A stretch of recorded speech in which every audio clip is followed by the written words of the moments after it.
Downloading data from WhatsApp can help you keep a backup of your messages, photos, and other media.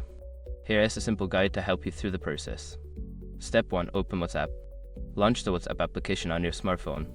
Make sure you are logged into the account from which you want to download data. Step 2. Go to Settings. Tap on the 3 dots in the upper right corner for Android or the bottom right corner for iPhone to access the menu.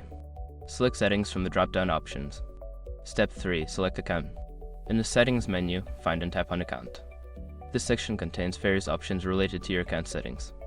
Step 4. Request Account Info. Look for the option labeled Request Account Info. Tap on it, and then select Request Report.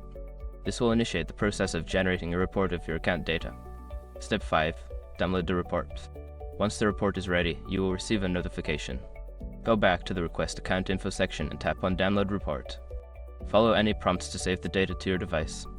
Now you have successfully downloaded your WhatsApp data. Make sure to keep it in a safe place for future reference.